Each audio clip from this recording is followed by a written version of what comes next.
Hai temanku semua, kali ini aku punya cerita yang cukup sangat menyedihkan tentang kehidupan kakak adik pada masa perang. Oke, kita langsung aja ke ceritanya. Di dalam sebuah stasiun Sanomiya, di sana ada orang-orang yang tidak punya rumah, kelaparan bahkan hingga meninggal dunia. Ada satu anak laki-laki yang meninggal di tanggal 21 September tahun 1945, saat itu ada petugas kebersihan yang melihatnya dan memeriksa barang apa yang dibawanya.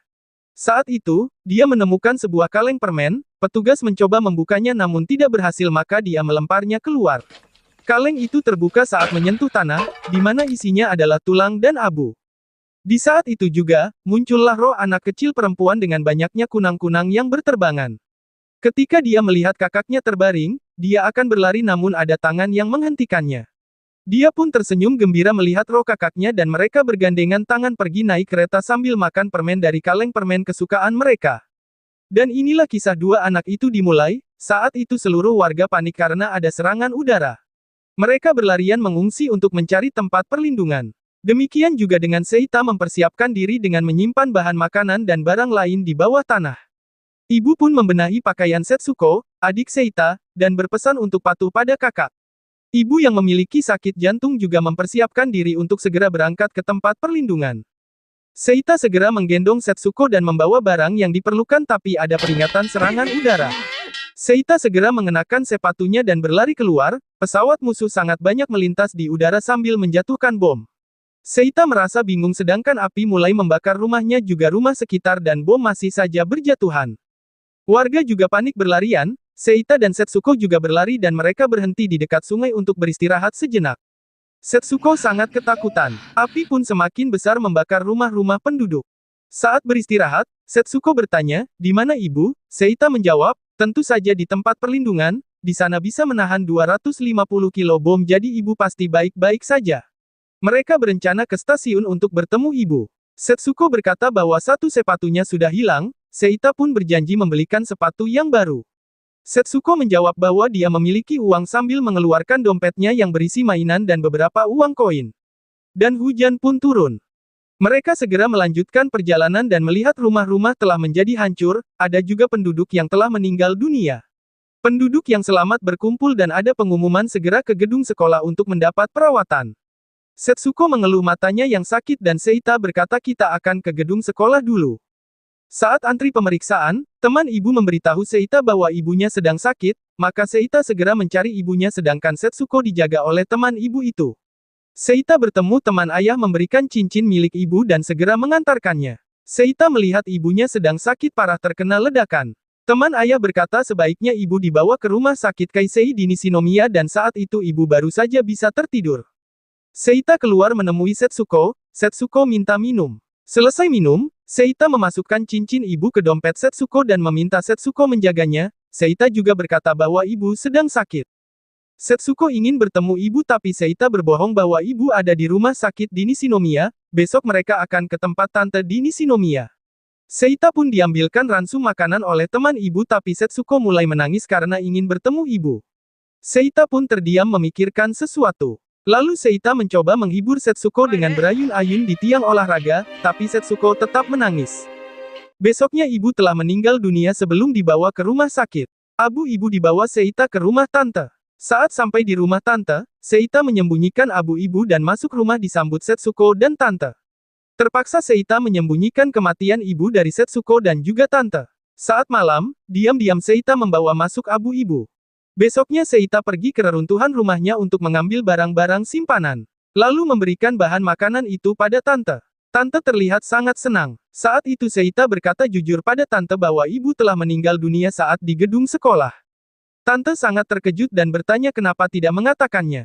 Seita tidak ingin Setsuko tahu. Tante pun berkata untuk segera memberitahu ayahnya tentang hal ini. Setsuko baru pulang dan memamerkan sepatu baru yang dibelikan anak perempuan tante. Setsuko sangat bahagia. Malamnya mereka keluar dan Setsuko sangat senang ada kunang-kunang. Seita menangkap seekor kunang-kunang dan memberikan pada Setsuko, karena terlalu keras menggenggam, kunang-kunang itu mati di tangan Setsuko. Mereka pun pergi ke pinggir sungai yang banyak sekali kunang-kunangnya. Seita berkata pada Setsuko untuk memejamkan mata dan membuka mulutnya. Saat Setsuko melakukannya, Seita segera memasukkan sebuah permen buah ke mulut Setsuko. Setsuko menjadi sangat bahagia. Besoknya hujan turun dan Seita membaca komik sedangkan Setsuko bermain kertas. Tante pun masuk ke kamar dan bertanya apakah Seita tidak sekolah atau bekerja. Seita menjawab pabrik baja di Kobe tempatnya bekerja telah hancur di bom dan sekolah juga habis terbakar. Tante pun segera meminta Seita mengirim surat pada ayahnya tapi Seita sudah mengirimkan surat lewat kantor Angkatan Laut 10 hari yang lalu saat pindah ke rumah tante. Saat makan malam, tante mulai menyindir Seita karena sulitnya mendapat makanan bahkan anak perempuannya yang masih sekolah juga telah bekerja. Bunyi tanda serangan udara pun terdengar kembali dan terpaksa malam itu mereka tinggal di tempat perlindungan. Besoknya Seita mengajak Setsuko pergi ke pantai. Setsuko sangat bersemangat. Mereka pergi dengan berjalan kaki hingga akhirnya sampai. Mereka bermain air di pinggir laut dan bermain kejar-kejaran. Saat mulai siang, Seita mengajari Setsuko berenang. Saat itu, kembali terdengar tanda peringatan serangan udara. Mereka segera berlari. Setsuko mulai merasa lapar dan minta gendong dan pesawat-pesawat musuh melintas. Saat di rumah, tante meminta baju-baju kimono milik ibu ditukar karena baju-baju itu bisa dihargai 15 kg beras. Tante mengambil 2 potong baju milik ibu. Setsuko yang mendengar itu mulai menangis dan memegangi tangan tante agar tidak mengambil baju milik ibu. Seita segera menggendong Setsuko dan mencoba menenangkannya. Seita kembali teringat akan ayah dan ibu saat bersama. Besoknya tante membawa beras hasil menukar baju ibu, tante memberikan 1 toples beras pada Seita. Saat pagi hari mereka makan, tante memberikan bekal pada suami dan anaknya. Tapi memberikan bubur pada Seita dan Setsuko, tante juga mengatakan bahwa asinan plum juga telah habis. Seita menghibur Setsuko dengan berkata kita ada nasi kepal untuk makan siang, tapi tante berkata orang pemalas tidak pantas mendapat nasi seperti orang yang bekerja untuk negara dan tante memarahi Seita untuk berusaha bekerja. Setsuko berkata tapi itu kan beras kita, tante semakin marah karena merasa sudah memberikan tempat tinggal dan memutuskan untuk masak makanan mereka sendiri dan meminta Seita pindah ke rumah keluarga ibu di Tokyo. Tapi Seita tidak tahu alamat keluarga ibu. Seita pun pergi ke bank dan ternyata ibu memiliki tabungan 7.000 yen. Dengan semangat Seita mengajak Setsuko membeli peralatan masak, sisir dan payung. Dengan tersenyum dan bernyanyi mereka pulang membawa peralatan yang baru dibelinya. Sampai rumah, mereka memasak. Besoknya mereka membeli beras tapi hanya mendapatkan sedikit saja. Setsuko mulai rewel lagi dan Seita menghibur dengan memberinya permen buah yang tinggal sangat sedikit. Setsuko memakan remahan permen dan mengembalikan sisanya. Malam harinya setelah mereka makan, Seita menaruh piring-piring kotor ke dapur dan menuangkan air ke dalam kaleng permen lalu mengocoknya sehingga rasa manis dari permen anggur, stroberi, melon dan mint bercampur jadi satu. Setsuko sangat bahagia saat minum air itu. Saat tante menuju dapur, tante ngomel-ngomel karena Seita tidak mencuci piring kotor mereka sendiri. Lalu terdengar Setsuko menangis, tante langsung mendatangi kamar Seita dan memarahinya karena suara Setsuko akan membangunkan suami dan anaknya. Seita pun bangun dan menggendong Setsuko keluar rumah. Saat di luar, ada tanda peringatan pesawat musuh mendekat, Seita langsung berlari mencari tempat berlindung. Seita menemukan tempat kosong di pinggir sungai, hingga besoknya Seita kembali mengingat perlakuan tante yang selalu memarahinya. Karena itu, Seita mengambil keputusan untuk segera pindah ke tempat itu. Setsuko pun terlihat gembira mendengar hal itu. Hari itu Seita dan Setsuko mencari barang-barang bekas di tempat reruntuhan, lalu Seita meminjam kereta untuk memindahkan barang-barang dari rumah tantenya. Seita pun segera berpamitan pada tante. Tante pun membiarkan mereka pergi. Setsuko terlihat sangat bersemangat. Saat mengembalikan kereta, Seita membeli beberapa jerami dan sayuran. Mereka pun segera mengambil air dan ranting-ranting, lalu Seita mulai memasak dengan sisa beras yang tinggal sedikit dan sedikit sayur yang dibeli tadi, mereka makan bersama dengan hati gembira. Setelah selesai makan, mereka duduk sebentar melihat katak. Seita berkata gimana kalau kita makan katak, rasanya enak, dan Seita meminta Setsuko masuk ke dalam kelambu karena sudah mulai banyak serangga. Saat Seita mencuci piring-piring kotor mereka, Setsuko berkata aku takut di dalam sangat gelap. Seita ingin buang air kecil, Setsuko pun ikut dan mereka melihat ada pesawat yang melintas dengan lampunya yang berkelip-kelip. Seita pun punya ide untuk mengambil kunang-kunang beberapa dan memasukkan ke dalam kelambu. Setsuko senang akhirnya bisa sedikit terang. Seita pun segera menangkap kunang-kunang sangat banyak sehingga ruangan mereka menjadi lebih terang. Saat mereka berbaring, Seita bercerita sebelum Setsuko lahir dia pernah ke kapal ayahnya dalam formasi armada dan di sana juga ada lampu sorot dan lampu kapal yang terlihat meriah, ditambah ada alunan trompet disertai kembang api. Saat Seita bercerita, Setsuko pun telah tertidur lalu Seita juga ikut tertidur. Besoknya Seita bertanya apa yang kau lakukan. Setsuko berkata aku sedang mengubur seperti ibu yang sekarang telah meninggal dan telah dikubur, kata tante, sambil Setsuko memasukkan kunang-kunang yang telah mati ke dalam tanah.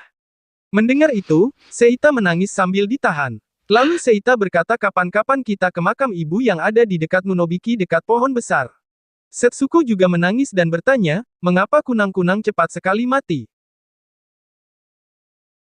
Seita ingin membeli sedikit beras pada pria petani karena semua barangnya telah habis ditukar. Namun pria itu tidak bisa berbagi beras karena semua dijatah. Pria itu juga meminta Seita untuk minta maaf dan kembali pada tantenya. Seita pun segera pamit untuk mencari orang lain yang bisa membantunya. Saat di perjalanan, ada pesawat yang menembaki. Seita dan Setsuko segera menunduk. Saat bangun, Seita melihat ada tomat di depan mata. Karena lapar Seita segera memakannya dan juga memberikan pada Setsuko. Setsuko bingung dan bertanya apakah tidak apa-apa. Seita menganggukkan kepala sambil memetik tomat lebih banyak. Saat akan pulang, mereka berpapasan dengan seorang pria. Saat itu kentang yang dibawa Setsuko terjatuh di depan pria itu. Seita langsung mengambilnya dan mereka berlari disertai hujan yang semakin deras. Besoknya mereka menjemur pakaian mereka. Seita menyisiri rambut Setsuko yang dipenuhi kutu. Badan Setsuko pun terlihat ruam-ruam. Setsuko juga berkata bahwa dia sedang diare. Malamnya Seita mencuri tebu tapi ketahuan pemilik ladang. Seita menjelaskan bahwa adiknya sedang sakit tapi pemilik ladang tidak peduli. Seita berusaha lari tapi tertangkap bahkan kentang yang dia simpan juga diketahui pemilik ladang. Pemilik ladang langsung membawa Seita ke kantor polisi.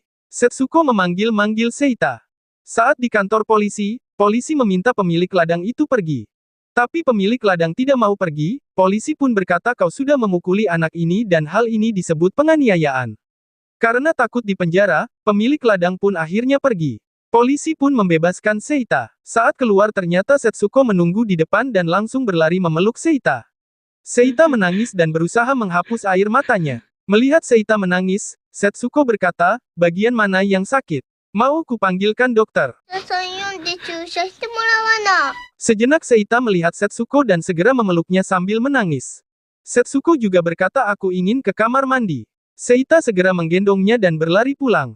Besoknya Seita pergi ke rumah penduduk di mana saat itu warga sedang berada di tempat perlindungan karena pesawat musuh masih saja menjatuhkan bom.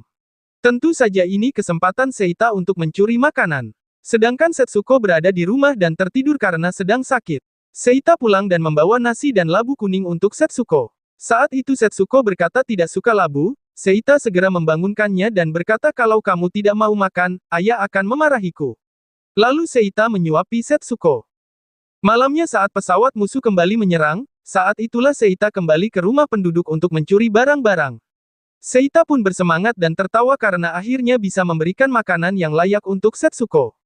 Besoknya Seita mencoba menukar barang-barang hasil curian tapi ada yang menghina dan menolaknya.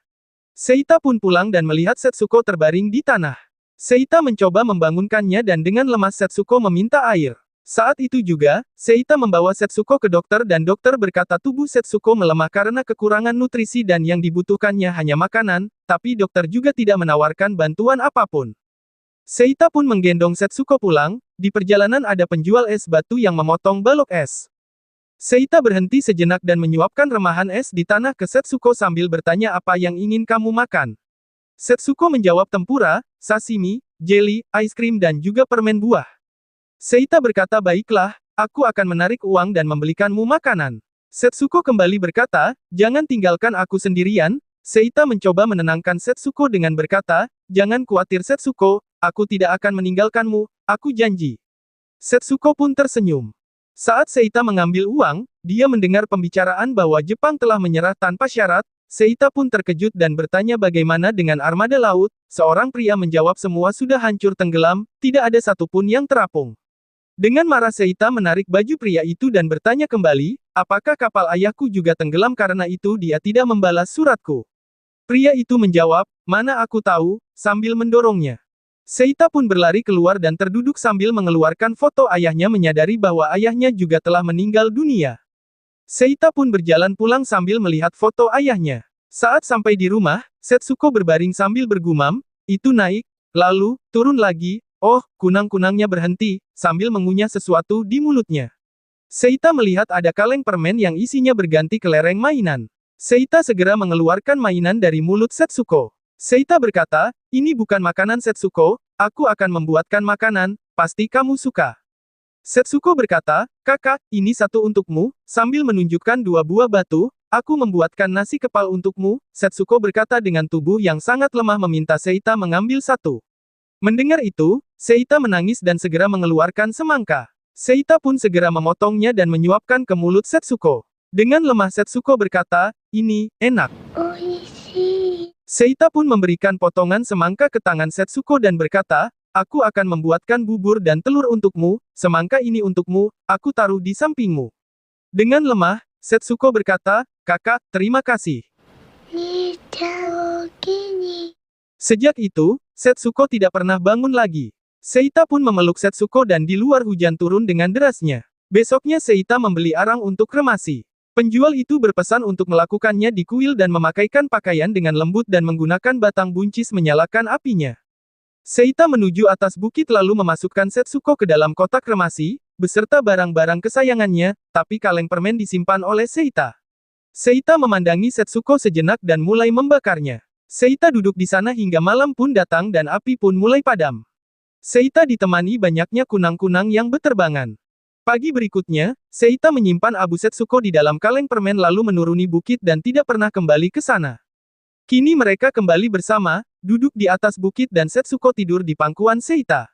Mereka menghadap ke arah kota Kobe yang kini menjadi kota modern dipenuhi lampu dan gedung-gedung tinggi. Demikian cerita kali ini, hargailah setiap makanan yang kita miliki karena masih banyak orang di luar sana yang kelaparan dan tetaplah kita memberikan kasih tulus bagi keluarga dan orang-orang di sekitar kita. Sampai jumpa lagi di cerita berikutnya.